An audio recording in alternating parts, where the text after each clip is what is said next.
Our Most High God and our Heavenly Father, we're thankful for the opportunity to continue our study of the development of the Trinitarian theology. I pray, Lord, that this would benefit our attendees, our members, and that their understanding of the Trinity would grow deeper. I pray, Lord, that this would affect them also in their sanctification as they understand how incomprehensible you are and how great you are. So, Lord, guide us, help us, teach us tonight. I pray, Lord, that despite the many words that are a bit difficult to understand, I pray, Lord, that you would give us wisdom and that all of these things would truly point us to your goodness, and most especially seen in the gospel. And so, Lord, we thank you and we praise you in Jesus Christ's name. Amen.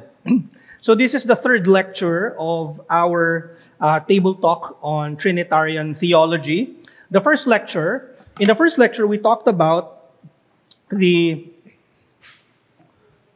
pre-Nicene Trinitarian theology. Pre-Nicene, or in other terms, another term for pre is anti. Okay, hindi yun yung anti na same as against. No, that's anti, A-N-T-I. But yung ante or anti means before. Okay? So, pinag-aralan natin yung development noong Nicene vocabulary or yung, Trinitarian vocabulary. Paano nila kinonfess ang Trinity bago pa mabuo ang Nicene Creed. Okay? Very familiar tayo sa Nicene Creed. Okay? So, yun yung una nating lecture, pre-Nicene Trinitarian theology. Ano yung kanilang theology about the Trinity from the time ni Christ up to 325. Okay? Yun yung una nating lecture. And then, tinignan natin, yung second lecture natin, yung mga years bago mabuo yung Council of Nicaea. Remember, si Emperor Constantine ang nag-summon ng council nung time na yon. Nagtawag siya ng maraming bishops, or ang understanding natin doon ay pastors, para magkaroon ng unity. Okay? Bakit? Kasi merong heretical view na ituturo during that time. At yun ay ang katuruan ni Arius. At ang teaching na ang tawag do sa teaching niya ay Arianism. Okay? Nabanggit natin sa second lecture, yung Arianism, the belief of Arius and his teaching about the Trinity, specifically about Jesus Christ, about the second person of the Trinity, is that the Son is a creature. Okay? So, we're not talking about the Son having a like, for example, hindi siya parehong essence ni Father. No. In fact, ang katuruan ni Arius ay totally different essence si Son. Okay? Or in Tagalog, diwa. Or in other terms, nature. Creature si Son. Ganon ka-heretical si Arius. Okay? And so, napag-aralan din natin sa second lecture yung masasabi natin isang napaka-importanting figure ng mga time na yon, at ang kanyang pangalan ay Athanasius. Kilala siya sa term na Athanasius contra mundum. Ibig sabihin, Athanasius against the world. Kasi sobrang against sa kanya lahat because of his, dahil sa kanyang tapang, sa kanyang pananampalataya, sa tapang niya, sa kanyang pagtuturo pagdating sa Trinity, nilabanan talaga niya si Arius at yung mga umusbong pa na heretical views nung time nila. Okay, maraming heretical views ang naging fruit nung katuruan ni Arius. Okay, malalaman natin ngayon, marami pang nag-develop from that heretical view of Arius or Arianism.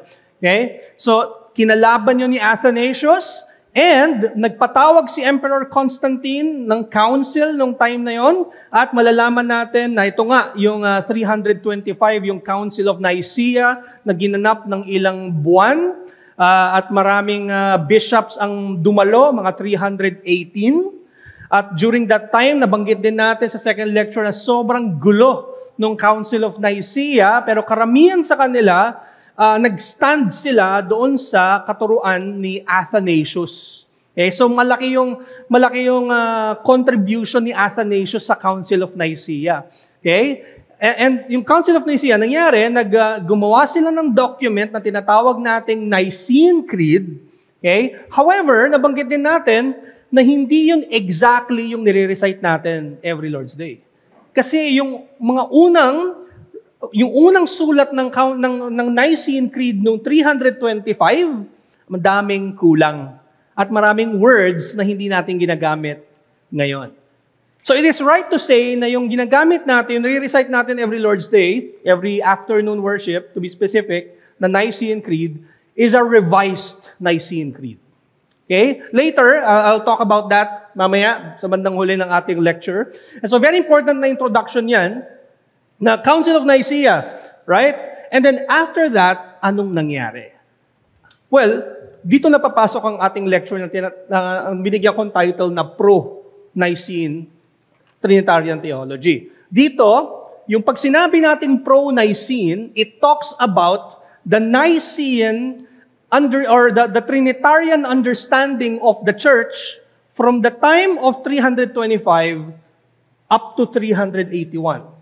Very important yung term na pro-Nicene. Kasi makikita natin sa sulat even ng mga ni Augustine, even ng years after 381, kahit sa time nila Thomas Aquinas, nagagamit yung term na yan, pro-Nicene. At pag sinasabi nila yon, kahit sila Calvin, very important yung terminology niya, kapag sinasabi yon ng mga writers ng marami sa Christendom, they're referring to this time. Ano yung na-develop na understanding sa Trinity mula this time hanggang dito?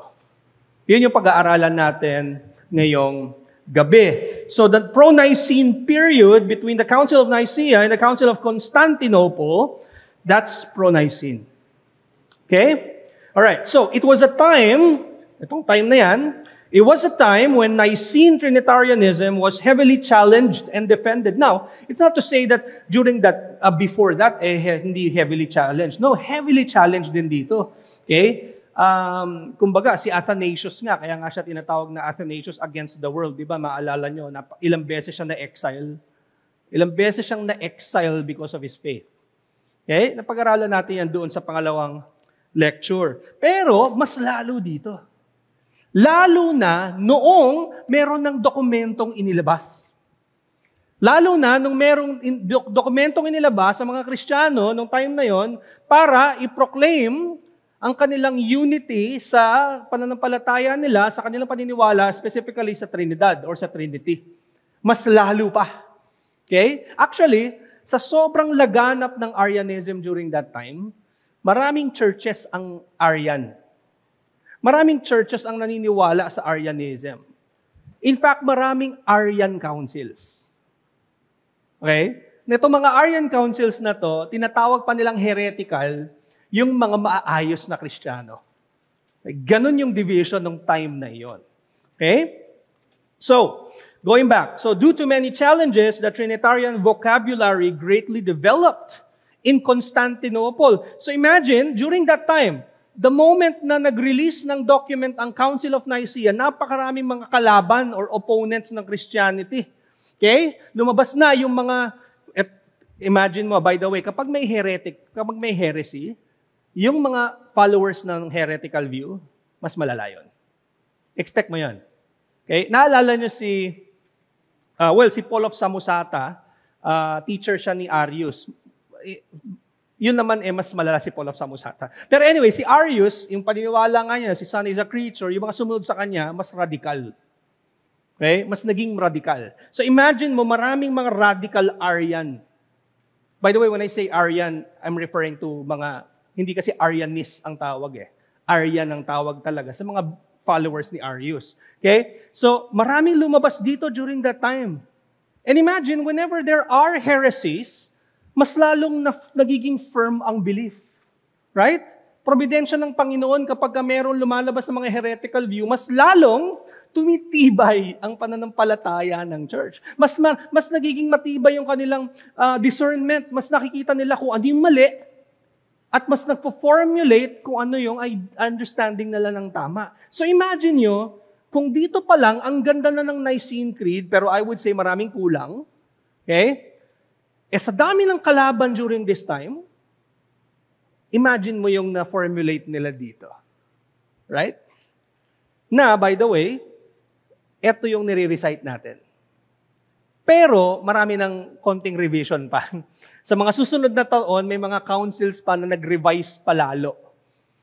Yung nire-recite natin ngayon, yun yung pinaka-revise na. Okay? Na accepted sa buong Christianity. But anyway, all I'm saying is that, nag-develop lalo yun. Kaya, iba yung dokumento na na-formulate or na-isulat ng Council of Constantinople, yun ay dahil sa maraming opponents ng Trinity during these times. Okay? So, the figures whose work and legacy embody or transmit the pro-Nicene tradition span the patristic, medieval, patristic, ito yung mga early church fathers. Okay? Medieval, ito yung mga dark ages na tinatawag mula 600 hanggang mga 12 to 1300s. And then even umabot pa sa Reformation, and even after the Reformation era, yun nga yung sinasabi ko kanina, marami sa kanila kino-quote ang pro-Nicene period. Kino-quote ang mga theologians ng mga period ng pro-Nicene. Ganito kaimportante itong time na ito, especially sa development ng theology ng Trinity. At from this time, yung pro-Nicene period, ang nag-umpisa talaga niyan ay walang iba kundi si Athanasius. Okay? Siya, yung, kumbaga parang main hero ng Council of Nicaea. Maraming naniwala sa kanyang mga brothers during that council. At siyempre, nabuhay pa si Athanasius after ng Council of Nicaea, na-exile pa siya ilang beses, maraming kumalaban sa kanya, tapos dumepensa siya, ang defense ni Athanasius, ang gamit niya yung dokumento ng Nicaea. Nung kinalaban niya yung mga heretics, gamit niya yung dokumento na naisulat sa Council of Nicaea. Siya talaga ang starting point ng pro-Nicene period. Okay? And then, so magre-review lang tayo mabilisan patungkol kay Athanasius kasi napag-aralan na natin si Athanasius last lecture. Okay? Mas nagbigay ako ng diin doon sa kanyang depensa. So parang Arius versus Athanasius yung second lecture natin. So, pero magbibigay muna akong review kasi pro-Nicene period ang lecture natin. Makikita natin, so sinummarize ko yung mga contributions ng mga theologians na ito. So, si Athanasius, malinaw sa kanyang contributions ang eternal generation tsaka immutability. Ano yun? Eternal generation, nabanggit na natin ito. So, para kay Athanasius, para ma-distinguish natin ang ama sa anak. And by the way, during those times, ang labanan talaga yung relasyon at yung essence ng ama tsaka anak. Okay? Kaya nga, di ba? Naalala niyo ba yung unang Nicene Creed? Naalala niyo yung line patungkol sa Holy Spirit? Kasi ang labanan lang, God the Father, yung essence niya, essence ng Son, relation ni Father and ni Son. Pero pagdating kay Holy Spirit, ang sabi niya, and we believe in the Holy Spirit. That's it. Right? And madidevelop yon later on. So, kay Athanasius, para sa kanya nang galing, among others, pero mas napatibay niya yung tinatawag nating eternal generation. Na si Father eternally begets the Son. Okay? Bakit Son? Si Son, kasi si Son ay begotten. Now, kunwari meron kang anak, ang iyong anak ay anak mo kasi begotten mo siya. You have begotten your son. Okay? Tama rin sabihin yun kasi human beings tayo at talagang nagpo-produce tayo. Kunwari, ikaw ay ama, nag-produce ka ng anak. Ganon din in a sense, pagdating sa Diyos. Pero may pagkakaiba, in a sense na tayo kasi, pagka nagkaanak, ang isang lalaki, nagmumultiply. Tas parang magkaibang tao na sila. Pero sa Diyos, hindi ganon. Walang multiplication in a sense na parang walang time na ang Diyos anak ay hindi Diyos anak. Laging anak ang anak. Just as laging ama ang ama. Dahil ang Diyos, hindi siya bound ng time. So when we speak of the Son being begotten or generated from the Father, we're not speaking of it in the same sense as a human father has begotten a human son. Okay? Pero, ang Diyos ay eternal. Tayo, time-bound tayo. Okay? So, makikita natin yan sa lengguwahe ni Athanasius.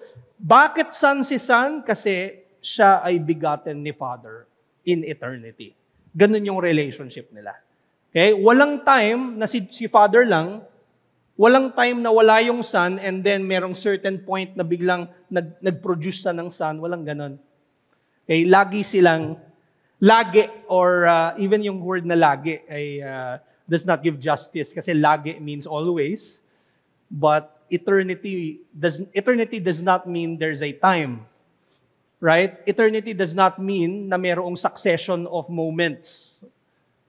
Pero, because the word says, He is begotten of the Father, then we have to understand it in a way that the Son was generated or coming from the Father. But it is a coming in a sense na hindi parang siya'y nanggaling in a sense na merong time na siya'y hindi nag-exist. Hindi ganoon ang eternal generation. Okay? So, malinaw yan sa lengguwahe ni Athanasius. Hindi lang yun, pati yung immutability. Ibig sabihin ng immutability, walang pagbabago sa Diyos. Hindi nagbabago ang Diyos. Ilagay natin dito sa concept na ito. Hindi nagbabago ang Diyos. Ibig sabihin, walang oras na ganyan lang siya. And then bilang nagbago siya at nagkaroon ng ganyan. Hindi. Walang ganong nangyari sa Diyos. Kaya hindi siya mutable. Siya ay hindi nagbabago. Okay? And then makikita rin natin sa kanyang lengguwahe yung tinatawag na impossibility of begetting. Ano ba sabihin ng impossibility? Impossibility, ibig sabihin, hindi naapektuhan ng Diyos outside of Himself. Okay? Hindi katulad natin, naapektuhan tayo ng surroundings natin, naapektuhan tayo, nagbabago ang ating mga emosyon, ang Diyos walang ganon. Okay? Now, ganun din pagdating dito, in a sense na ang Son ay hindi siya parang may point of time na bigla siyang lumabas mula sa Diyos Ama. Okay? Walang ganun din pagdating sa relationship nilang dalawa. Okay? Ano pa? Malinaw din sa theology ni Athanasius na ang Son is fully God. Okay?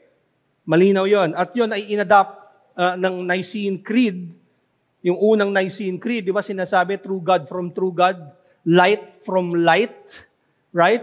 Na even yung light from light, yun ay may pinanggalingan din na theologian na kinuhaan nila sa pre-Nicene. Pag-aralan natin yan sa unang lecture. And then, lastly, na nilagay ko dyan, isa sa mga contributions ni Athanasius ay yung paggamit ng mga terms na theologia, Greek theologia, at oikonomia. Right? Theologia or oikonomia. Okay?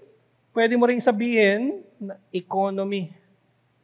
Meron silang, nanggaling din kay Athanasius, maganda yung distinction na ito. Now, whenever we talk about God, it's important that we have this in mind. Yung terms na theologia at oikonomia. Ano yun?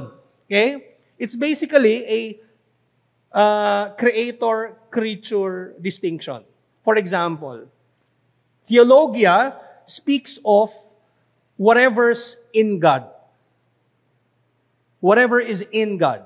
Ang oikonomia or economy, it speaks of yung mga lahat ng outside sa Diyos. Plano niya, action niya. Okay? So, let me ask. Saan ko ipe-place ang attribute na love? Sa theologia o oikonomia? Theologia, yan yung everything in God within God, inherent in God. Oikonomia, it speaks of yung kanyang work, plan, okay, outside of himself. Importante yung distinction na yan, ha? So, ulit, saan yung attribute ng pagmamahal ng Diyos? Is that theologia or oikonomia? Pwede po sumagot. Oikonologia, pinaghalo na lang, no? Oy. Para at least kalahating point. Sige po, meron? What do you think? Attribute ng pagmamahal. Theologia. Right. How about simplicity?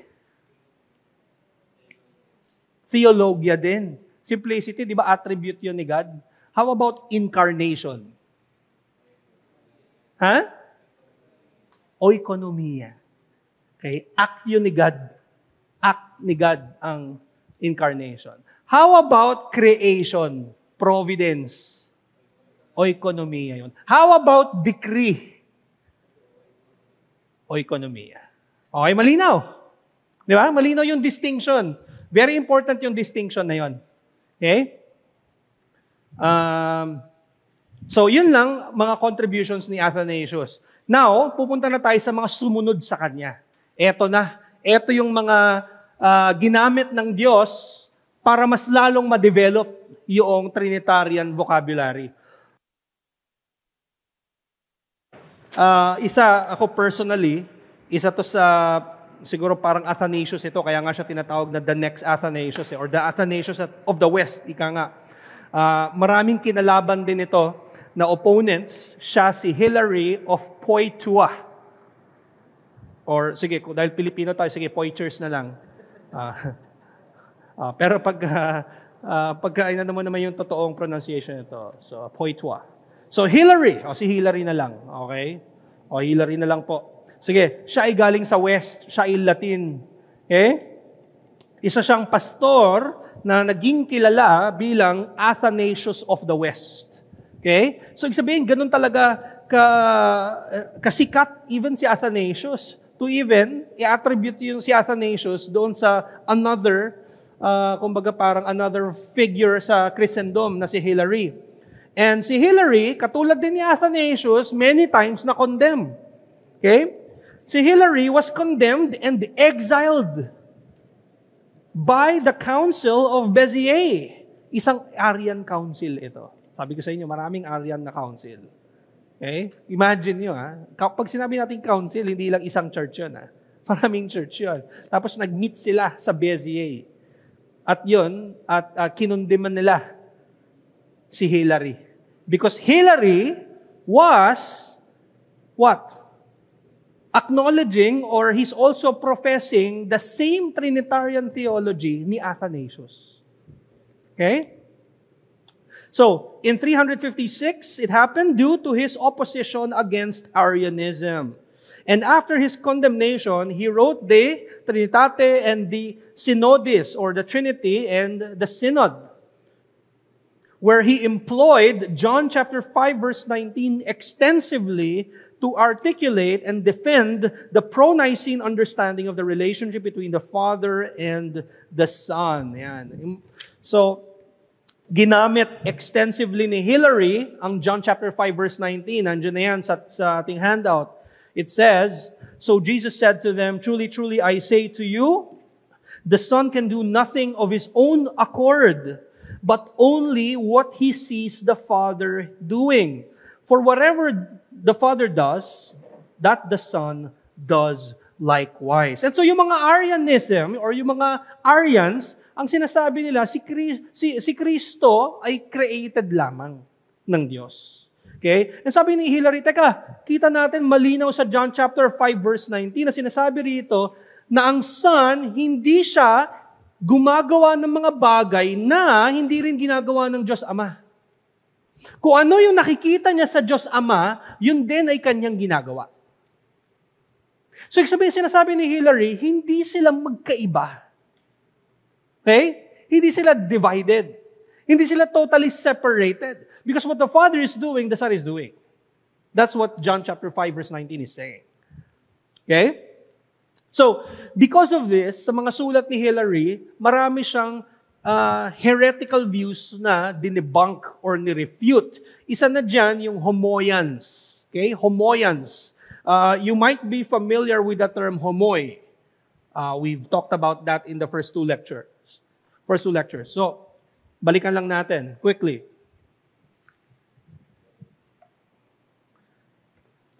So,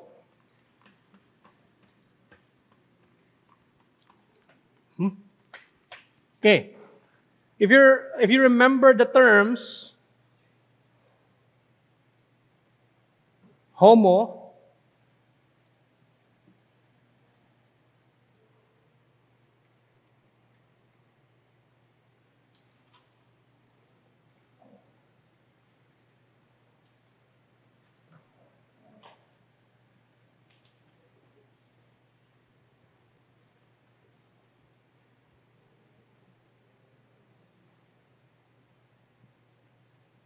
okay.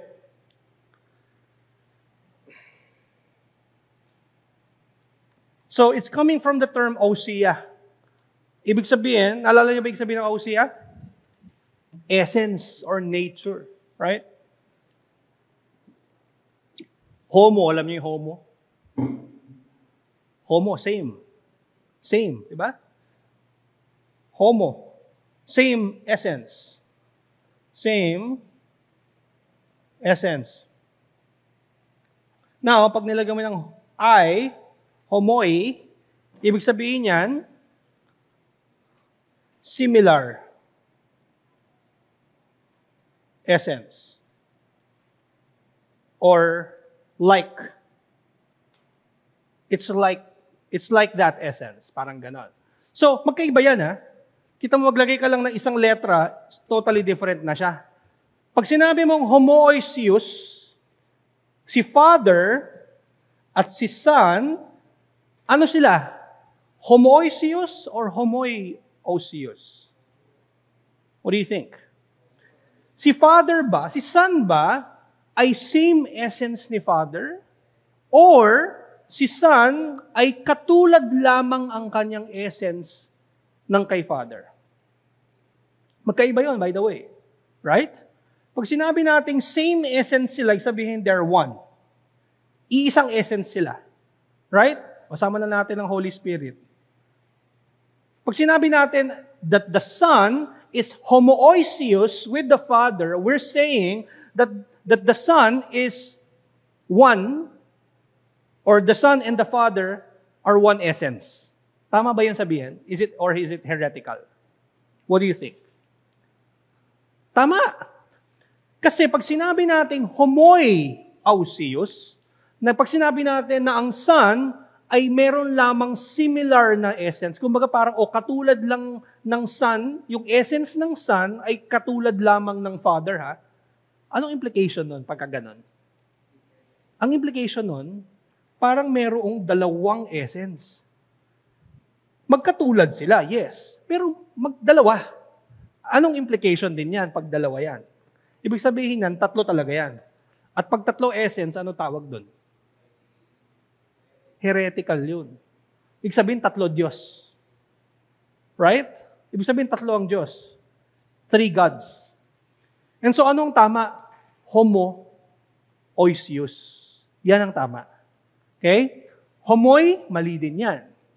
Pero eto ang Arianism. Eto talaga ang Arianism. Marami nagkakamali dito, by the way. Marami nagsasabi na ang belief ng Arianism is homoi. No, mas malala pa. Ang belief ng Arianism, si Son, creature. Ibig sabihin, hindi sila, ano ba hetero? Hetero, different, magkaiba. Mas malala yan. Iba ang essence ng Son. Okay? Mas malala ang Arianism. Pero nandito tayo sa point na si Hilary, ang kanyang nirefute ay mga homoians. So sabihin, nandito tayo. Homoians. Pero magkaiba pa yan sa homoiousians. Pero nag-develop yan from, so marami kasi yan eh, sabi ko sa inyo, pagka may belief, marami pang, maglalabas pang mga other beliefs. So, homoi, ousios, homoousians, at meron pang homoians. Anong difference nilang dalawa? Okay? Ang nirefute ni Hilary, una ito, mga homoians. Okay? This is a branch of Arianism associated, so technically dito sila nag-branch sa hetero, tapos nag-try na lang silang maging charitable sa kanilang language na hindi nila na-gets na naging heretical pa rin sila. It's a branch of Arianism associated with the bishops who gathered at the Council of Sirmium. So, see, another council na heretical in 357. This council produced an anti-Nicene manifesto. So, kung merong Nicene Creed, merong manifesto ang Sirmium. Okay? Na makikita doon ang kanilang belief. Okay? Now, tinatawag silang homoians, pero sa manifesto nila, hindi naman nila sinasabi, di ba, sabi ko dito, ang homoians, it's like or similar essence, pero hindi nila yun nilagay sa kanilang manifesto. Hindi nila sinabi sa manifesto nila na si Son ay homoi or similar essence ng Father. Okay? Ito yung mga beliefs nila. At ito rin yung, makikita rin natin yung refutation ni Hilary. Anong belief ng mga homoians? Okay? Meron silang rejection ng substance na terminology. Ayaw nila nung ousia na terminology. Okay? Homoians understood John chapter 5 verse 19 as speaking about the Son and Father only having a likeness of power but not substance or nature. So, balikan natin yung John chapter 5 verse 19. Sabi diyan, the Son can do nothing of His own accord, but only what He sees the Father doing. For whatever the Father does, that the Son does likewise. Kaya ito sinabi ng Panginoong Jesus para sabihin na ang essence ni Son ay same kay Father. Yun yung point ng John chapter 5:19. Kaya sinabi ni Son na kung ano yung ginagawa ni Father, yun din si Son. Because they are one in essence. Yun yung point nun. Pero sinasabi ng mga homoians, hindi. Ang sinasabi lang ni Jesus Christ sa John chapter 5 is that pareho lang sila ng power. Kaya sinasabi nun na si Son, whatever the Father does, that the Son does likewise. So they understood it in a way na, okay, pareho sila ng kapangyarihan. Pero hindi essence. Guess nyo? Power lang para sa kanila. Okay? Kaya nga sabi rin ni Hilary, sa kanyang De Trinitate, the phrase, he is not able, or in the text, in the modern text, I can do nothing of his own accord. The phrase does not indicate weakness, but source. For he does nothing from himself except what he sees. So again, try natin exegete. John chapter 5 verse 19. The Son can do nothing of his own accord. Only what he sees the Father doing. Okay? For whatever the Father does, that the Son does likewise. Kung anong ginagawa ni Father, yun din daw si Son. Ang homoian, ang sasabihin niya, pareho sila ng power. Right? Pero i-deny nila yung essence doon sa text, doon sa passage. They understood it na power lang yan. Ang power ni Father tsaka power ni Son, pareho sila. That's it. Pero sabi ni Hilary, hindi lang yun. Kaya sinasabi yan, kaya ang ginagawa ni Father, whatever He does, He also does His Son because they are one in essence. Guess nyo ba? Guess nyo? Yung refutation ni Hilary sa kanila. Okay. Hindi lang yun, meron pa silang insistence ng subordination. The Son is subordinate to the Father in honor, dignity, glory, and majesty. They guarded their language by not referring to the Son as a creature. So, kung ang Arianism Sinasabi nila na creature si Son,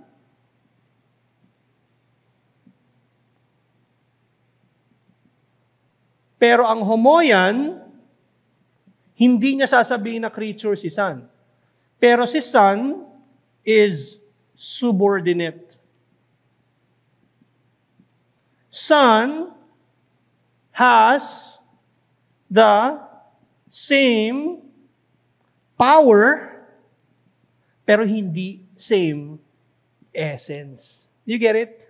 Sa homoyan, dahil nga, power lang ang kaparehan ni Son kay Father, si Father pa rin ang nasa taas, si Son, lagi lang siyang nagsasubmit kay Father. Ganon. Mga early stages to ng subordination. Okay? Subordination, that's a problem. Di ba? Ang Son, hindi siya Son dahil siya ay nagsasubordinate. Pag sinabi natin subordinate, nagsasubmit, nagsasubject. Okay? In eternity, hindi pwedeng mag-submit si Son kay Father. Bakit? Kasi pag nag-submit si Son kay Father in eternity, ibig sabihin, dalawa ang will. May will si Son, may will si Father na magkaiba. Para may mag-submit, iba yung will nung isa. Iisa lang ang will nila. Kasi sila'y Diyos, one essence, one will lang. Pero baka sabihin mo, teka, Pastor, sabi ni Jesus Christ in the Garden of Gethsemane, not my will, but yours. But we're talking about Christ as a human being. Does that make sense? But we're speaking of eternity. Pero sa homoyan, sasabihin nila, hindi, eternally nagsasubmit si Son. In fact, kaya siya tinatawag na Son kasi siya'y nagsasubmit. But Athanasius and even Hilary would say, no, the reason why he's the Son is because he is begotten, not because he submits in eternity. Does that make sense? Okay. Sorry, ang gulo na ng ano ko. Ng feeling no? Reed Richards. Magbubura muna ako, ha?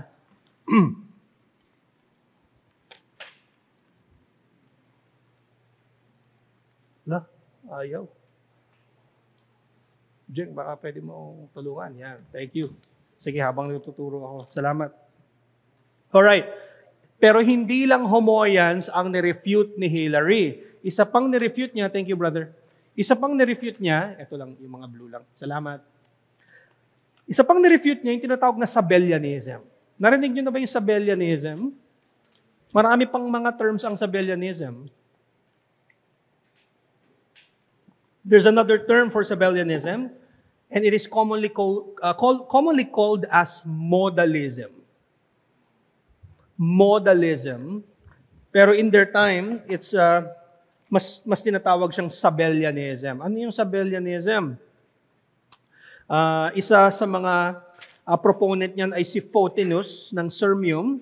Si Photinus, he claimed a solitary God. He would affirm that there's one God. Okay? I-affirm din natin yan, right? He affirms a solitary God, yet he denied the distinction between the Father, the Son, and the Holy Spirit. And so ang Sabellianism is a rejection of the Trinity. Okay? Thank you, brother. Okay na? Ang Sabellianism,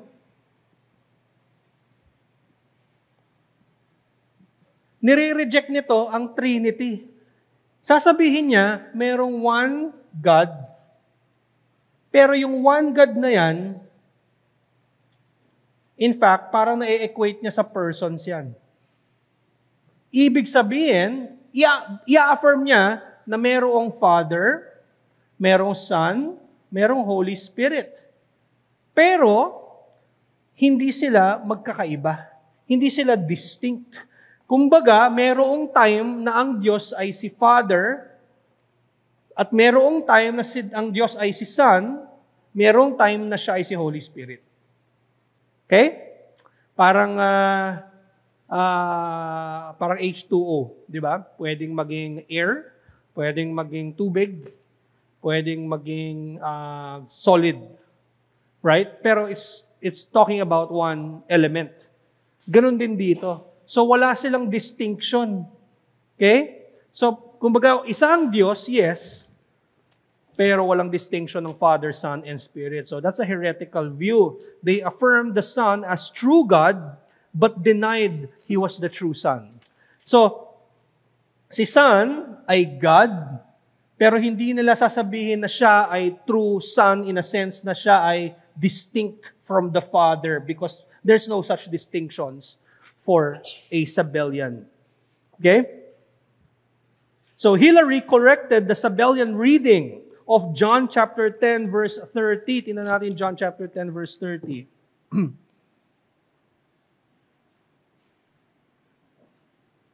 John chapter 10 verse 30. Sabi diyan, I and the Father are one.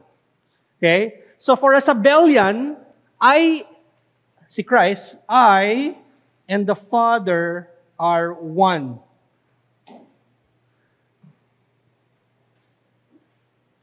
I and the Father are one.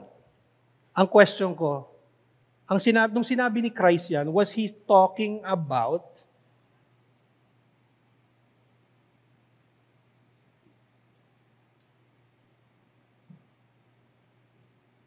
magkaiba yan, ha?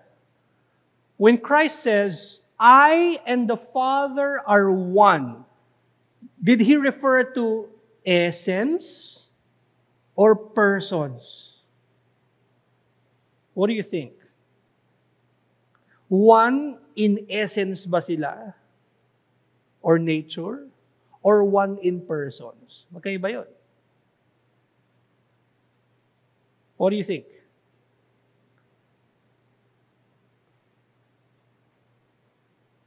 They're one in essence. Okay? Pero ang Sabellianism, ito ang kanyang view. Right? Ang Son at ang Father ay iisa lang daw sila. In a sense na sa Old Testament, si Father yung kausap ng Israelites. Nung incarnation, si Son yun. Nung from Acts chapter 2 onwards, si Holy Spirit yun. So, nagbabago lang ng anyo. Nagbabago ng modes. Kaya siya modalism. Okay? Another thing that Hilary refuted is the homoiousians. Okay? Homoiousians. Yan, ang mga proponent niyan, si Basil of Ansira and George of Laodicea. Basil and George were known to have maintained a position different from Nicene Orthodoxy. The homoiousians stood between the strong, yung mga homoians, naniniwala sila sa subordination. Son is subordinate.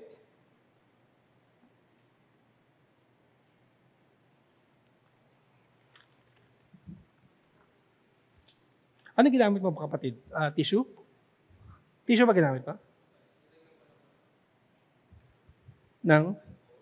Okay.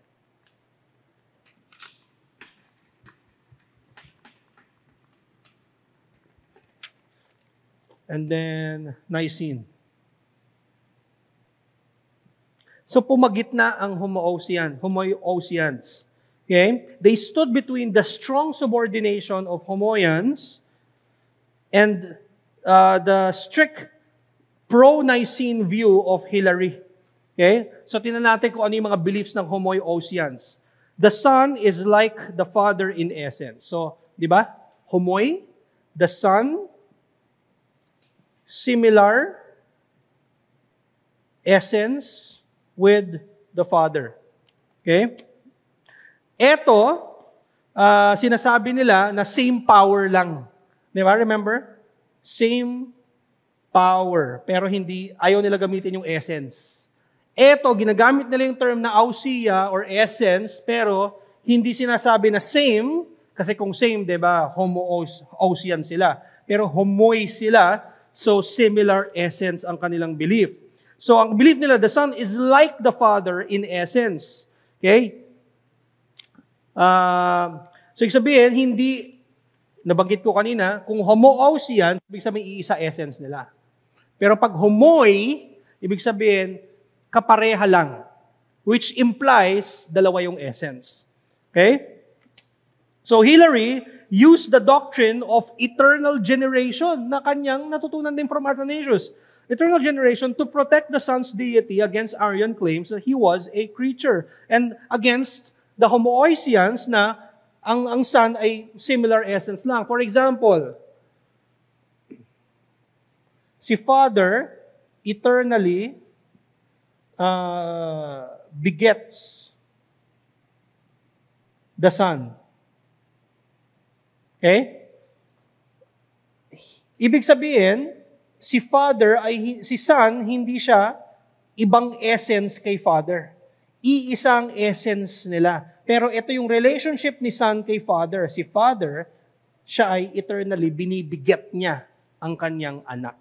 Okay? Kung Tagalog, ano ba Tagalog ng biget? Pinanganak. Pinanganak. Pero even yung term natin, it doesn't give justice to, kasi sobrang incomprehensible siya. Okay? However, the Bible tells us that the Son is begotten of the Father, and that's their relationship.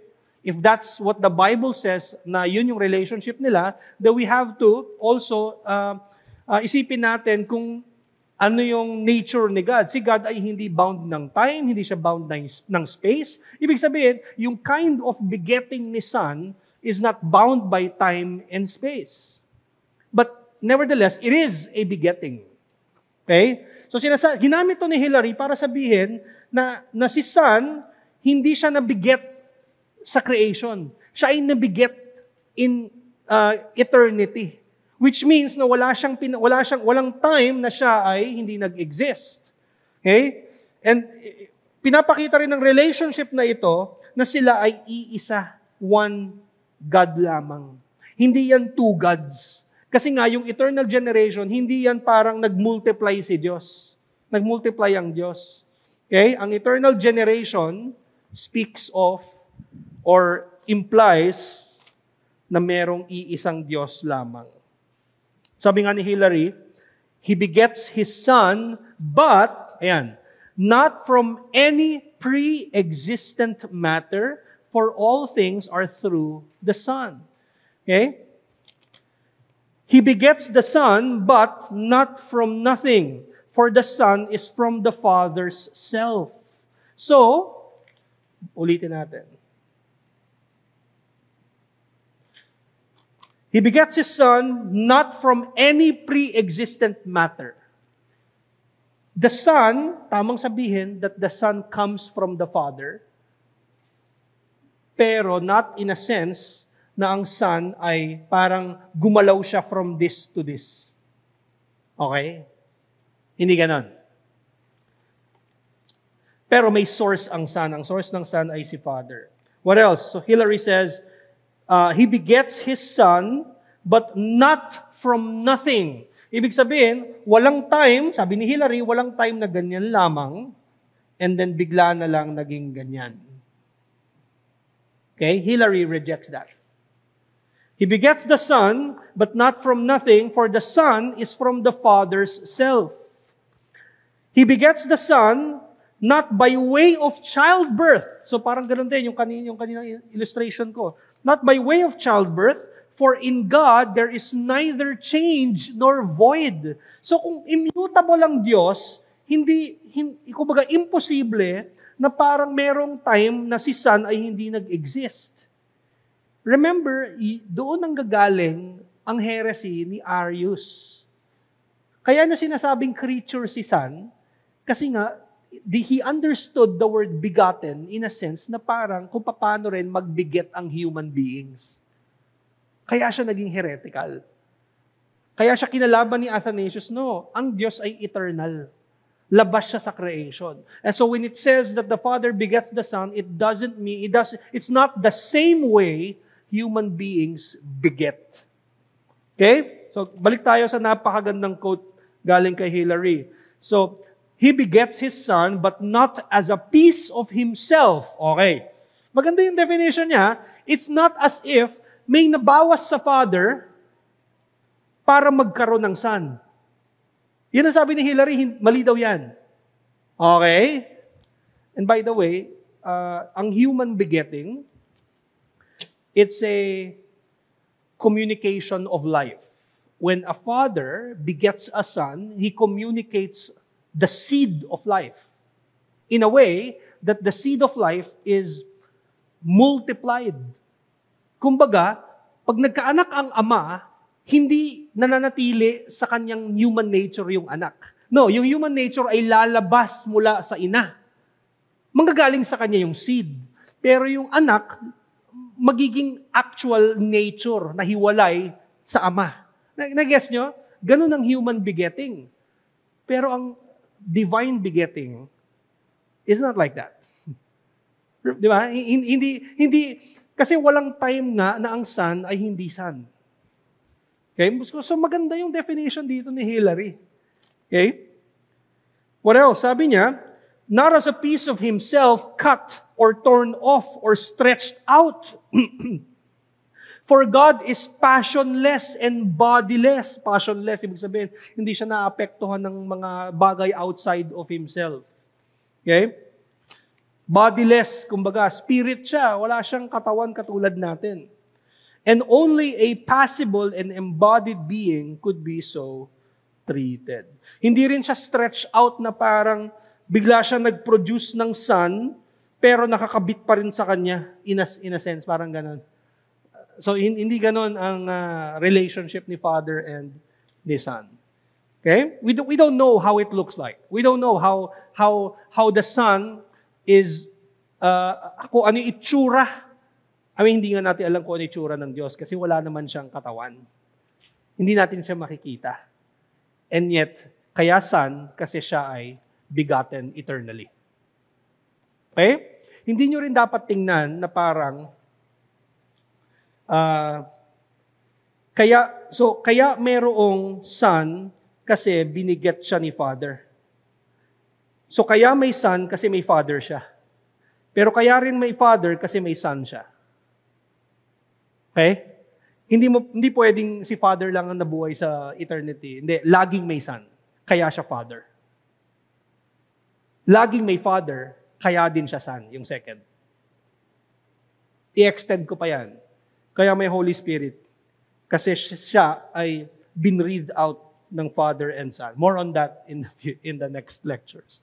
Pero yun yung kanilang, when we're identifying the distinctions of the Trinity, we should be able to communicate it in that way.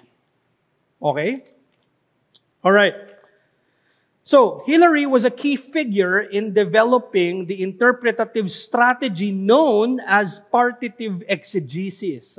Kung naka-attend na kayo ng hermeneutics, malamang may idea kayo kung ano ang exegesis. Ang exegesis is yung pag-draw out ng meaning ng text sa Bible. Di ba? Ang eisegesis, yung kabaliktaran, ikaw ang magbibigay ng meaning sa text. Yun yung hindi natin gagawin. Exegesis, ikaw magdo-draw out. Now, si Hillary, isa siya sa proponent, mga unang proponent ng tinatawag na partitive. Okay? Partitive.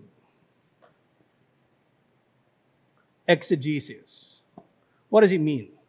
Partitive, parang mayroong parts, may components. To be specific, dalawa. Okay? Ginamit din niya ni Athanasius at later on si Augustine. What does it mean? Si Hillary, he taught that statements of inferiority belong to Christ only according to his assumed human nature or the form of a servant, while statements of equality and power refer to the form of God. Dito napapasok yung mga statements, for example, ng si Kristo ay, sabi doon, only the Father knows. Familiar ba kayo sa text na yun? Sinasabi kailan, or tinatanong kailan babalik, or kailan ang pagdating, kailan ang katapusan. Only the Father knows, pero yung Son hindi niya alam. Now, applying partitive exegesis, actually, ina-apply na natin siya ngayon . Now, we understand it to mean na the Son of God was referring to his human knowledge at that time. Right? So partitive. Merong mga texts na, in a sense, ay nagigets natin na merong emphasize yung humanity niya at emphasize din yung divinity ni Kristo. Okay? And we have to be careful in speaking of this kasi baka ma-divide natin totally ang humanity at divinity ng Diyos. Alam mo ginagawa ng early church in order for them not to truly divide the Son of God in their language. Ginagamit nila yung term na, more on this in the next siguro lectures. Ginagamit nila yung terms na according to His. So, kunwari, si Christ, He died according to His humanity. So, para lang, at least properly, ma-distinguish nila. Okay? So, yun yung partitive exegesis.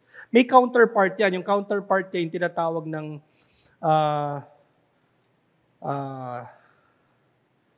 communication of properties na tinatawag. More on this, yun naman yung, when we speak of Jesus Christ, we can speak of Him as, for example, si Christ ay Diyos, pwede nating sabihin that God, kasi si Christ Diyos siya, di ba? At namatay siya, pwede nating sabihin God died on the cross. So, walang problema doon. Okay? Kasi hindi natin pinaghiwalay yung kanyang ano. Pero meron ding mga instances wherein makikita natin kapag kunwari, sinabi ng Son of God, not my will but yours. So yun, applied ang partitive exegesis doon. Not my will. Sa text na yun, kita yung inferiority or subjection. Kapag may subjection, ultimately alam natin yun, humanity niya yun. Right? Human will yun. Okay? Now, punta na tayo sa isa pang grupo ng mga theologians noong pro-Nicene period. At yun ay mga Cappadocian Fathers. Malamang narinig nyo na yung term na Cappadocian. Cappadocian, sa east naman sila, ito yung grupo ng tatlo, si Basil of Caesarea, at yung kapatid niya si Gregory of Nyssa, at yung kaibigan nilang si Gregory of Nazianzus. Okay? Silang tatlo, lagi sila magkasama.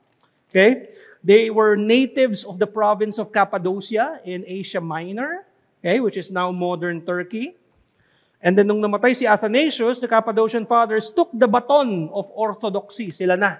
In fact, pag sinabi mo yung term na pro-Nicene, mas kilala ang Cappadocian kesa kay Hilary.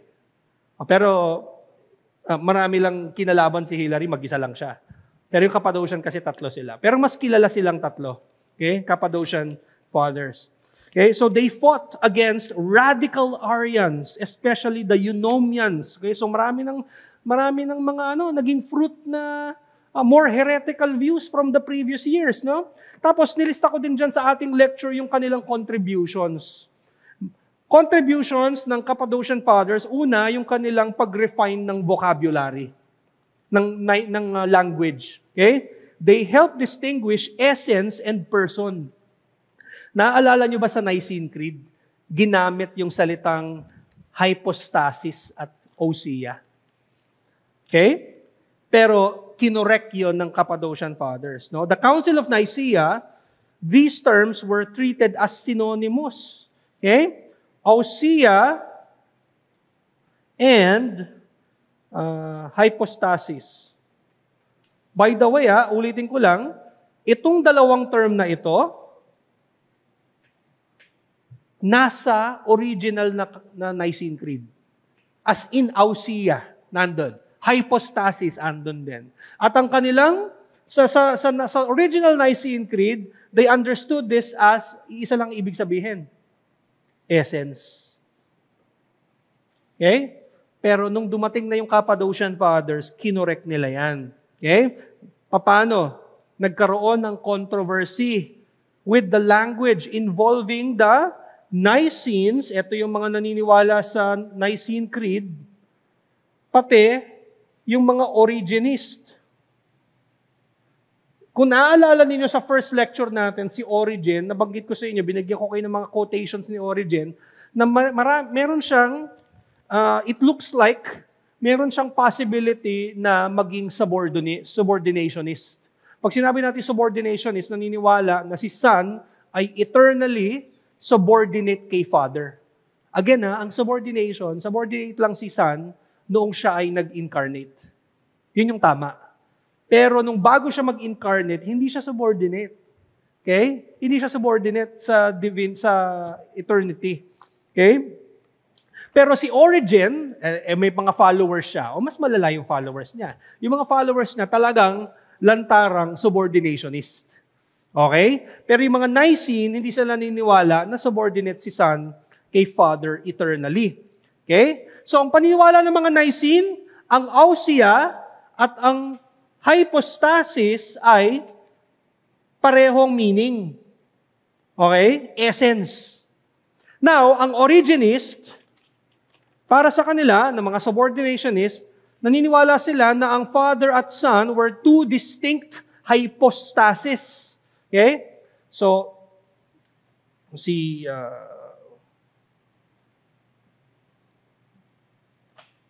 okay? Para sa kanila, same din ang meaning nito. Pero, ang meaning ng sa kanila, persons. Para dito, essence. Okay? So, ganun yung kanilang understanding. Now, because of that controversy, the Cappadocians, led by Basil, made two proposals. Nakuha ko to from Nick Needham dun sa kanyang book na 2,000 Years of Power. Hindi ko pala nailagay sa reference, pero at least nasabi ko. Una, sabi dito, the word ousia, ito yung proposal ng Cappadocians, the word ousia should from now on refer specifically to the one divine essence. And then, the hypostasis, now, persons. So parang pumagitna yung Cappadocians. Okay? Kasi napakarami rin ng Origenist ng mga time na yon. So tinry nila i-correct. Kung Nicene, ousia, hypostasis refer to essence sa kanilang paningin, Origenist, ang ousia at hypostasis para sa kanila, persons. Ang Cappadocians, sabi nila, okay, ganito gawin natin. Ito, ousia, essence yan. Ang hypostasis, persons. Okay? And simula nun, ganun na naging language. Okay? Simula nun, ganun na ang naging lengguwahe. So the aim was to confess one essence in three hypostases. Okay? So yun yung contribution nila. Napakalaki ng contribution ng Cappadocian. Pangalawa, ang contribution, divine incomprehensibility. Okay? Isa yan sa mga napakagandang contributions ng Cappadocians. Okay? Na sinasabi nila na at the end of the day, incomprehensible pa rin ang Diyos. Okay? Against the radical Arians, especially Eunomius, the Cappadocians emphasize that God's substance is, I quote from Gregory of Nyssa, inexpressible in words and cannot be grasped in thought. And sabi din niya sa kanyang 24th letter, one is not more incomprehensible and another less. He's talking about the Father and the Son. Okay? Kumbaga, yung isa daw doon ay not more incomprehensible and another less. But in the Trinity, the principle of incomprehensibility is one. Ibig sabihin, it's not as if, lagi natin pinag-uusapan si Son, yung essence niya. Pero hindi natin makuha. Hindi natin makuha ano ba talaga? Subordinate or one in essence? Most likely, incomprehensible talaga yung isa. Pero ito, mas naintindihan natin to eh. Pero sabi ni Gregory of Nyssa, no, one is not more incomprehensible and another less. No, in fact, dahil one sila, then incomprehensible ang tatlong persona because they are one God. Another contribution, yung kanilang defense ng divine simplicity. Okay? Medyo na-touch na natin to dati sa ating adult Sabbath school. No? Yung divine simplicity. Dinefend yon ng Cappadocian. They emphasize divine simplicity to ensure the oneness of God despite the distinction in persons. Okay? So, di ba tatlong person? Father, Son, Holy Spirit. Hindi yan tatlong parts of God. Hindi yan tatlong components of God. Kapag sinabi mo yan, then, ibig sabihin, hindi iisa ang Diyos. So, sinolidify nila ang oneness ng Diyos, ang pagiging isa ng Diyos by affirming simplicity. There's only one God. Hindi siya composed ng mga parts. Yun ang simplicity, by the way. Okay? Simplicity. Hindi ibig sabihin na, okay, simple in our, how we use the word simple, right?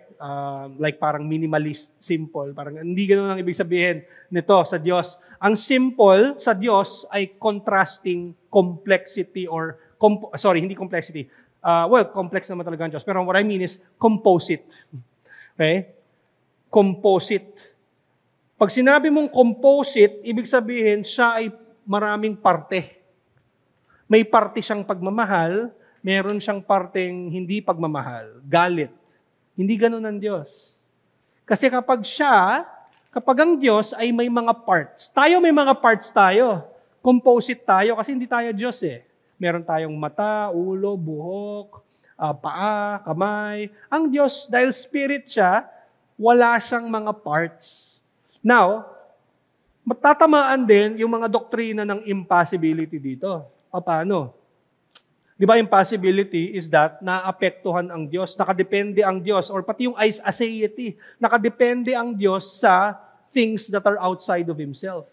Kapag maraming parte ang Diyos, nakadepende siya sa bawat parts. Hindi siya magiging Diyos kung kulang yung parts niya. Right?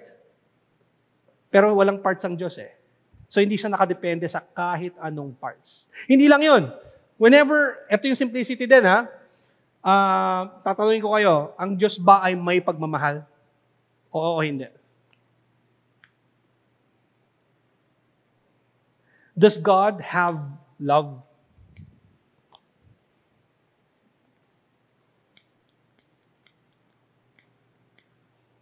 Pwede ba sabihin na, hirap naman. So isa si Hillary sa napakaraming early church na nag-depend ng simplicity. As early as them, meron nang nagdi-depend ng simplicity. God has love. God is loving. Ano pa? God is love. Ano tingin niyo yung pagkakaiba nila?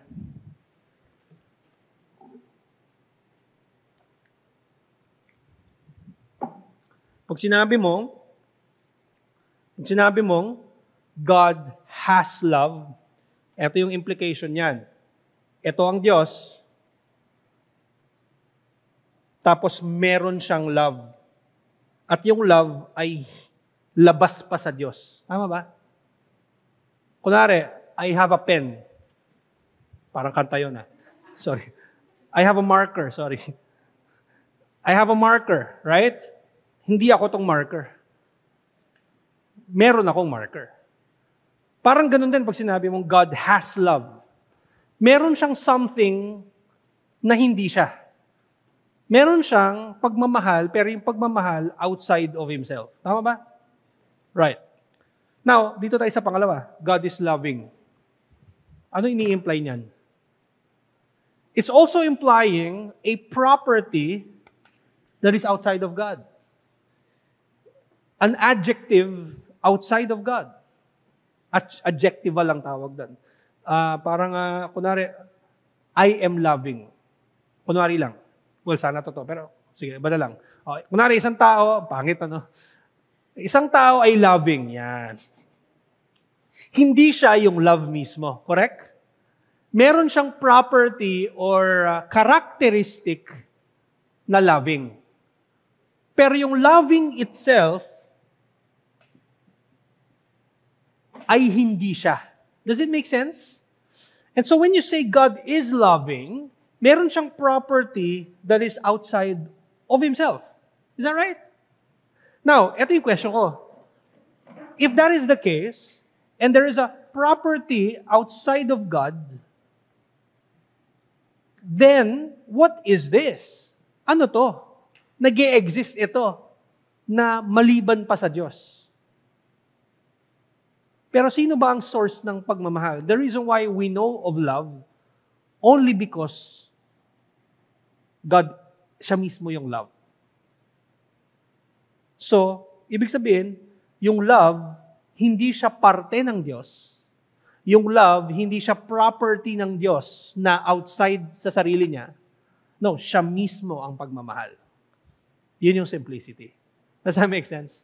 Now, kapag may kaibigan kayo at sinabi sa'yo at ini-encourage ka, right? Kunwari, ikaw ay nalulungkot, umiiyak ka or whatever, and then yung kaibigan mo sabi, God is loving. Huwag mo naman i-rebuke ka agad na, gets natin yung ibig nilang sabihin, right? Ang ibig na sabihin, maging charitable tayo. Baka sobrang naging na maging theological police ka or whatever. But you get the point, right? Simplicity. It's something that even the early church has defended. Okay. Sabi ni Matthew Barrett, for the Cappadocians, affirming simplicity in the Trinity not only meant the persons held the essence in common. It meant more. The persons were consubstantial. Sabi ng consubstantial, pareho ng essence. The persons were consubstantial with one another because they were one in will and power. Will and power are not separate from the essence, as if they can be divided up in different degrees among the persons. We mortals tend to distinguish between essence, will, and power for the sake of comprehension and clarity. But we must remember that they are not parts in God. Indeed, they are one and the same. God is one, the three persons having one essence, will, and power. So hindi rin natin sasabihin na God has power. Although gets natin yun. Gets natin when someone says that. But the only reason why we can say that, kasi yung mind natin is wired in a way that sees parts, sees composites. Kasi composite being tayo eh. We could not comprehend a simple God. Kaya, even in our language, kulang na kulang tayo. Right? So, pwede na sabihin, God is all power.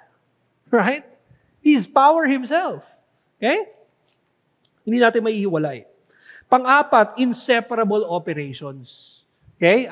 In our next lectures, maganda yung mapag-aaralan natin tong inseparable operations kasi makikita natin dyan, heavily, sila Augustine. Yun yung next lecture natin, sila Augustine. Sila na yung susunod. Okay? Inseparable operations. Pwede nating sabihin, o tatanungin ko kayo, sinagot ko na yan. Sino yung namatay sa krus? Sorry. Sino yung namatay sa krus? Diyos Ama? Diyos Anak? Pag sinabi mo Diyos Ama, mali ka. In fact, ano yun? Heretical view yun. Patripassianism ang tawag doon, na nag-suffer ang Father. Hindi totoo yun. Pero, appropriately, kanino yung incarnation, kanino yung death sa cross, that's the second person. Right? Hindi mo pwedeng sabihin yun of the Holy Spirit or of the Father. Right? However, yung operations ng Son, hindi yun separable sa Diyos Ama. Okay? Ang Diyos Ama ba may work nung kamatayan ni Kristo?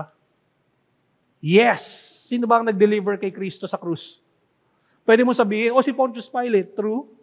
Pero sinong first cause nun? Diyos Ama. Sino nag-raise kay Kristo from the dead? Well, pwede mo sabihin, si Christ. That's true. Right? But also, the Father has raised Him up. Sabi nga ni Kristo, the Father will raised it up. He was talking about the temple, pero really, temple ng kanyang katawan. I-raise daw ng Diyos Ama. And then makita mo sa Ephesians, ang nag-raise, Ephesians 1, Holy Spirit. Inseparable ang kanilang operations. Is the redemption the Son's work? Yes. Is it the Father's work? Yes. It is the Father's work through the Son by the Spirit. Inseparable. Okay? Isa yan sa mga contributions din ng Cappadocians. Okay? Panglima, defining personal distinction. They taught that the persons are distinguished solely by their eternal relations of origin, avoiding any differentiation based on nature, power, or will. Hindi natin pwedeng i-distinguish ang Father, si Son, at si Holy Spirit based on nature. Kasi, iisang nature sila. Hindi pwedeng mas mababang nature si Son. Hindi rin based on power. Hindi natin pwede sabihin na mas lesser power si Son, tas lesser power si Father. Hindi po pwede yun. Okay? Hindi rin pwedeng iba yung will ni Son, iba yung will ni Holy Spirit, at iba yung will ni Father. Magiging tatlo ang nature nila. Okay? By the way, ang will, yan ay nasa nature. So ako, isa lang nature ko, human nature. Isa lang will ko. Si God, isang nature niya, isa ang will ni God. Pero si Kristo, dalawa nature niya, dalawa ang will niya. Okay? So, sabi ni Matthew Barrett, that's not the only contribution the Cappadocians made. Not only did they distinguish between the essence and the persons, but they also introduced a vocabulary along with a great tradition that followed that kept the church from confusing the persons with each other. The vocabulary was not speculative, but was just another way of explaining what the Bible means when it calls God Father, Son, and Holy Spirit. What are those? The Father is unbegotten, the Son is begotten, and the Spirit is proceeding or spirated. Okay? That's their distinction. That is how we describe the three persons. And malaki ang contribution nila Cappadocian dyan. Lastly, sa kanilang contribution, kaya makikita na natin sa mga sumunod na Nicene Creed, malaki yung contribution kasi ng Cappadocian doon. Ng Holy Spirit ay Diyos. And from there, kinlaro na yon doon sa Constantinople. Hindi lang yung I believe in the Holy Spirit, period. Mas binigyan na ng description si Holy Spirit. And thankfully, dahil sa Cappadocian, dahil nagkaroon din ng heresy nung mga time na iyon. Si Macedonius, meron siyang followers na ang pangalan ay Macedonians, who were also known as, ang tawag sa kanila ay pneumatomachoi, or in other terms, fighters against the Spirit. Dinideny nila na Diyos ang Holy Spirit. Okay? And so sabi ng Cappadocians, teka, kung ina-apply natin ang homoousios sa Son, dapat i-extend din natin ang homoousios pati sa Holy Spirit. Kasi Diyos ang Holy Spirit. He is the same essence as the Father and the Son. Okay? Napunta na tayo quickly, sa Council of Constantinople, 381. The council was summoned on May of 381 by the Eastern Emperor Theodosius. Now, si Theodosius, pro-Nicene to. Okay? Siya yung emperor na pro-Nicene. Kung ang 325 Council ay sinamon yan ni Constantine, eto naman si Theodosius. Okay? No recorded number of attendees in this council, pero lahat sila ay from the East. Okay? So dito pala makikita mo na meron ng mga early stages of divisions ng West and East. Sa Council of Constantinople, East lamang ang nandoon. Okay? And mas mag-grow yung division na yan pagdating ng 11th century. Dito napapasok yung even yung mga revisions sa Nicene Creed na papakita ko mamaya. So, ano yung makikita nating development sa mismong council? Una, merong reaffirmation and extension of the Nicene faith. So, inaffirm nila kung ano yung naisulat sa 325. Inaffirm nila yon. Okay? The council produced a new revised form of the Creed of Nicaea, which is confusingly called the Nicene Creed or the Niceno-Constantinople Creed. So, inaffirm nila yung theology nito, pero marami silang dinagdag. So, dito tawag Nicene Creed. Ito yung document. At dahil ni-revise, sabi ng Council of Constantinople, agree sila sa theology ng Nicene, pero meron silang mga inayos or dinagdag din or binago. Tawag doon sa kanilang document ay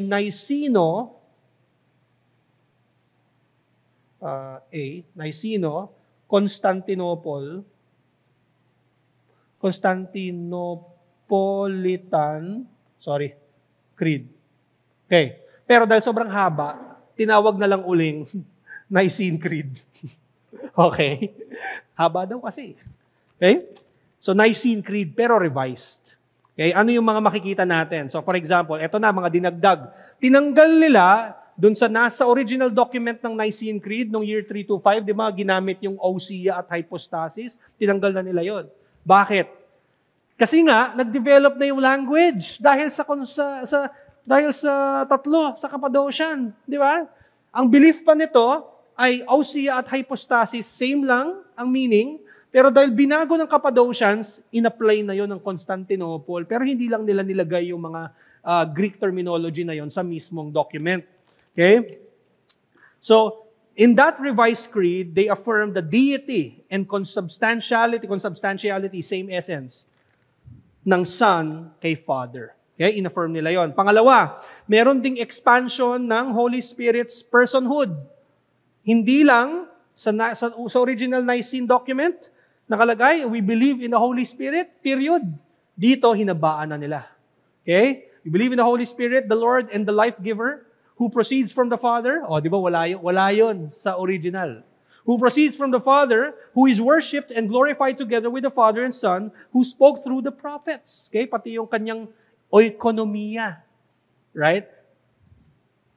Tingnan natin doon. The Lord and life giver, who proceeds from the Father. Yung proceeds from the Father, would you say that's theologia or oikonomiya?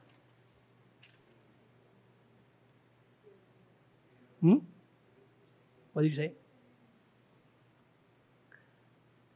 Yung line na sa Constantinople, Nicene Creed, who proceeds from the Father, yun ba ay theologia or oikonomiya?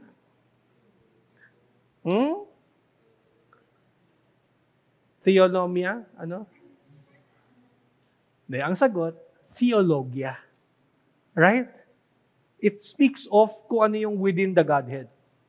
Yun yung pagkakasulat, yun yung konteksto. Pero, is it right to say also that this can be oikonomiya? Yes. Acts chapter 2. The Spirit was sent. He proceeded from the Father and the Son. Pero, sa konteksto ng sulat, theologia yun. Okay? Does that make sense? Okay. Ano pa? Sabi dito, who is worshipped and glorified together with the Father and Son, who spoke through the prophets. Yung spoke through the prophets, ano yun? Theologia o oikonomiya? Oikonomiya. Okay? Alright, so dagdag yun. Now, may makikita tayong mga peculiar or unique descriptions about the Spirit doon sa creed. Kita natin dyan yung pagiging Diyos ni Holy Spirit. Saan natin yun makikita? Doon sa the Lord and life giver. Okay? Hindi lang yun, pati yung co-worship of the Spirit na siya ay Diyos. He is worshipped and glorified together with the Father and Son. And then makikita rin natin dyan in the early stages na mailagay sa creed na ang Spirit ay proceeding from the Father. Now, kung makikita nyo sa creed, kulang, di ba? Di ba nire-recite natin ganito? We believe in the Holy Spirit, the Lord, the giver of life. He proceeds from the Father and the Son. Pero wala yon dito. Wala yon sa Niceno-Constantinopolitan Creed. Later pa yon maa-add. Kasi ang idea nila noon, si Spirit ay coming lamang kay Father. Just like si Son ay galing kay Father, si Spirit ay galing lamang kay Father. Later, mas marirefine pa uli. So kita nyo, nagde-develop ang lengguwahe. Okay? Yun yung tinatawag na filioque. Filioque na clause or phrase. And that phrase is what? And the Son. Yun. Wala yung and the Son eh. The Father and the Son. Later na yon, meron ako specific lecture patungkol sa filioque. Okay. So ano pang makikita natin sa Council of Constantinople? Theological language and formula. So the council's success related largely upon the work of the Cappadocian Fathers. So kung ang unang Nicene Council resting upon Athanasius, dito naman, Cappadocian. Di ba? Of course, pero Cappadocian, natuto rin sila kay Hilary and then kay Athanasius. Okay, conclusion. We must confess a pro-Nicene Trinitarian theology because it is the time-tested biblical orthodoxy that rightly defines God. Sabi nga ni Louis Ayres, I recommend this book. Pro-Nicenes assume the impossibility of there being degrees of divine existence, and they assume God to be the only truly simple reality. the generation of the Son and the breathing of the Spirit thus occur, theologia, within the bounds of divine simplicity. Because God is indivisible, hindi madidivide, because God is indivisible, the persons cannot be understood to work as three divided persons work. Linking divine simplicity and inseparability of operation draws us inexorably towards the persistent pro-Nicene assertion that the nature of God is unknowable. Okay? So that ends our lecture. In the next lectures, makikita natin yung mga works naman ni Augustine. Okay? So titingnan natin yung mga eras na yan. Papunta na tayo sa medieval period. Sa mga susunod na linggo, dadaanan din natin si Thomas Aquinas at kung paano na-develop mas lalo. Ang plano ko pa nga paano pagdating sa confession. Di ba sa confession natin, meron pang mga lengguwahe like subsistence. Yun, mas develop ng lengguwahe yun. Okay? Questions? Questions?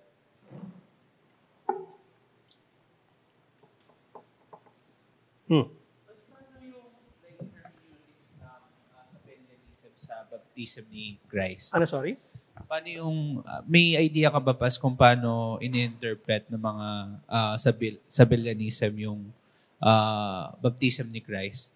Nung nag-speak si God the Father, then bumaba yung Holy Spirit. Hindi ko kasi masyadong inupuan pagdating doon sa bawat interpretation nila eh. Pero ang naaalala ko, yung mga general na modalistic na interpretation ng mga ganyan, katulad ng John chapter 17, pagpapakita lang ng kanyang parang revelation lang. Isa pa rin ng person, isa pa rin ng may solitary God, pero sa konsepto ng human being, yun yung nakikita niya. Pero ang Diyos, pinapakita niya yun as a revelation lang, whatever He wants to reveal.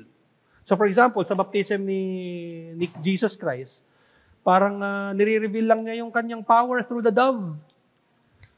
At yung baptism work as obedience ni Christ, parang ganun. Medyo malabo talaga. Kahit ako, ang hirap sabihin kasi I also disagree.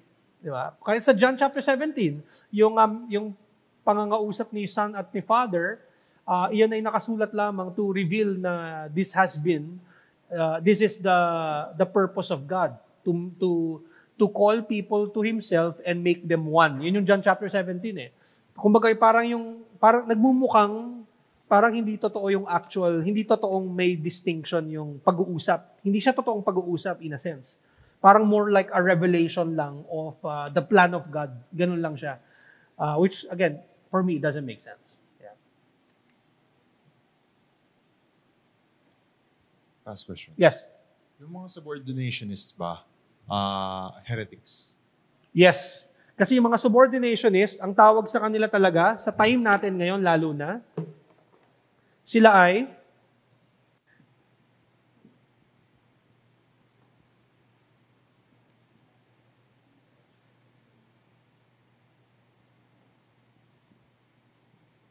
ito yung belief nila ngayon, essential subordinationism. Ibig sabihin, meron silang, kumaga parang si Kristo, dahil hindi siya one kay Father, siya ay parang ibang essence pa. Parang ganun. Yung iba, hindi nila gagamitin yung term na ibang essence si Son, i-retain nila na subordinate si Son in eternity. Pero ang ini-imply nun, magkaibang essence sila. Kaya usually, essential subordinationism yung ganun. Yeah. But of course, merong mga iba like tinatawag na eternal subordination of the Son.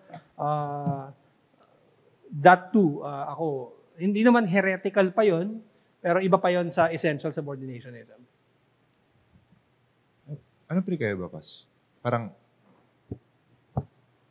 eto, si Father at si Son, magkaiba ng essence. Again, i-deny nila yon, pero implied yon. So, ibang essence niya. Essential lang subordination niya. Si Son, ibang essence niya. Si Father, ibang essence niya. Pero yung eternal subordination of the Son, sinasabi nila, one essence sila, pero subordinate si Son in eternity. I would say, medyo implied din na sila Wayne Grudem, nagbago na yung kanyang view, nadagdagan. So, ina-affirm na niya na eternal generation, pero at the same time, eternal subordination. Diba? So, ganun yung view niya. Ako, pero, again, ang idea niya is that kaya son si son, not just because he is eternally generated, but also because he eternally is subordinate. Pero classical theism would say, the Son is the Son because He is eternally begotten, not because He is eternally subordinate. In fact, He's not eternally subordinate. So may understanding pas na pagka-error yung kunyari kay Grudem, di siya heretical. Hindi, kasi ina-affirm pa rin niya one essence. Yes. Yeah. Hindi naman heretical in a sense. Any more questions? Yung kay Arius Paz, may issue din siya about sa Holy Spirit or about kay Son lang yung ano niya? More like kay Son, pero parang implied na mababang ano lang din si Spirit. Pero more, ang emphasis talaga niya si Son. Yeah. Thank you, Paz. Yep.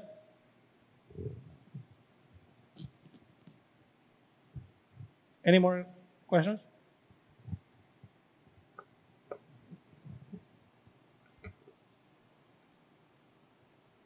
Questions?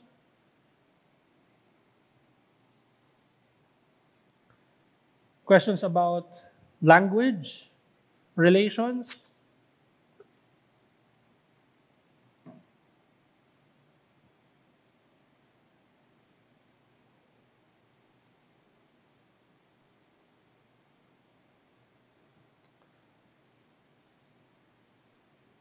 Past question.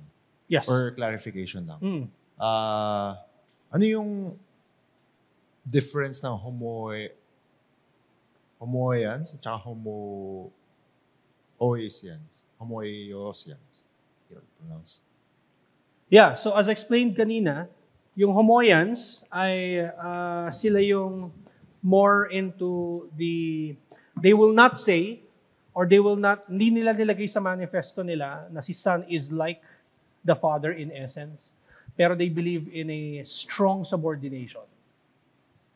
Pero si homoiousians, ginagamit nila yung language na, okay, the Son is like the Father in the same essence. So, hindi naman sila strong subordinationist, mas strong subordinationist yung homoians. Yeah. Yeah. So, sabi rito sa aking research, kapatid, na mukhang later pa.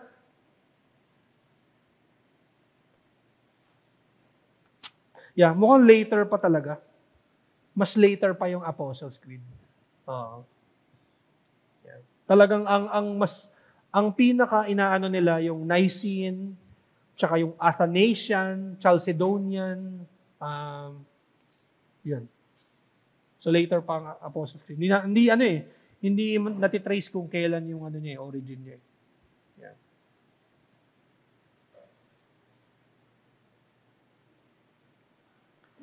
Questions? Sino pas yung na-mention mo kanina na he believes in eternal, tawag dito? Eternal. Yung begotten si Christ, pero eternal subordinate siya. Yung kay Gio, sila Wayne Grudem. Kapag ganun ba yung view mo about kay Jesus, possible na affected din yung view mo about salvation? Hindi naman.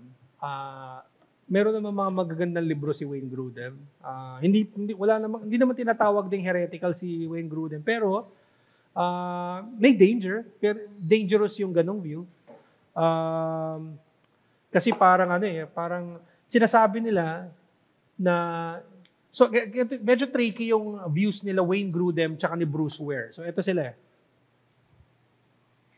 Wayne Grudem tsaka si Bruce Ware. Napatigil ako. Bruce Ware. Okay. Pareho eh. Okay. So, ang kanilang view is that si Son, ito yung view nila, eternal,